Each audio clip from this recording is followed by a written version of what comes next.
पाझर तलावासाठी संपादित जमिनीच्या मोबदल्याचा प्रस्ताव त्रुटी पूर्ततेनंतर पुन्हा सादर।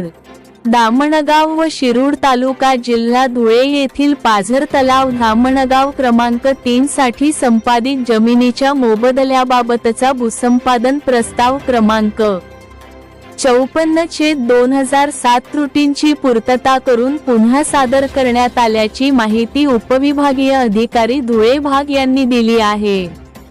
यापूर्वी सदर प्रस्ताव निधीअभावी तसेच काही तांत्रिक त्रुटींमुळे परत करण्यात आला होता।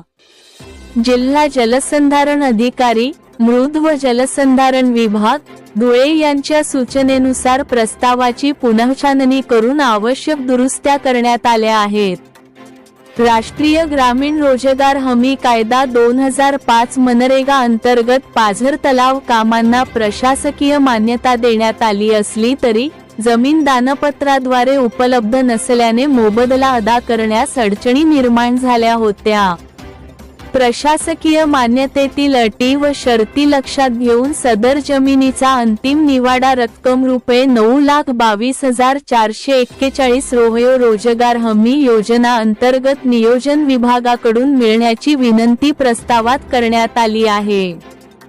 प्रस्तावासोबत रोहयो संदर्भातील प्रपत्रे, प्रमाणपत्रे, सद्यस्थिती अहवाल व निवाडा प्रती जोडण्यात आल्या असून यावर तात्काळ कार्यवाही करण्याची मागणी करण्यात आली आहे, असा निवेदनात उल्लेख असून त्रुटींची पूर्तता करून प्रस्ताव संबंधित कार्यालयाकडे पाठविण्यात आला असल्याचे प्रशासनाने स्पष्ट केले आहे।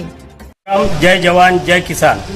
आज आम्ही धामणगाव तालुका धुळे जिल्हा धुळे येथील शेतकरी कौतिक पाटील यांचं क्षेत्र पाट मध्ये गेलेले पांजर तलाव धामणगाव 3 मध्ये 54/2007 रोजी 2007 वर्षापूर्वी ते क्षेत्र एकूण टोटल क्षेत्र ते याच्यात गेलेलं आहे पांजर तलावामध्ये। त्या पांजर तलावामध्ये गेलेलं असताना त्याची मूळ किंमत त्यावेळेस 2007 ला 9,22,441 रुपये होती।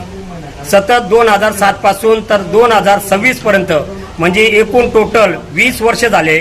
20 वर्षापासून कलेक्टर साहेबांना अनेक निवेदन दिले गेले, अनेक कलेक्टर आले, अनेक नायब तहसीलदार आले, आपले प्रांत साहेब आले, तहसीलदार साहेब आले, त्या सगळ्यांना निवेदन देऊन आमचा हा 10 लाख रुपयाचा निधी योजनेचे कलेक्टर साहेब असतील यांच्याकडे पाठपुरावा केला तरी सुद्धा 20 वर्षामध्ये आम्हाला 10 लाख रुपये निधी दिला गेला नाही।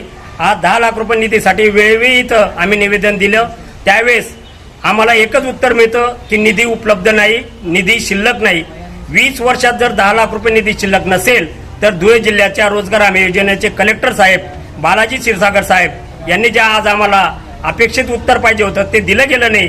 मी पाहतो, बघतो आणि तुम्हाला सांगतो एवढंच उत्तर दिलं गेलं।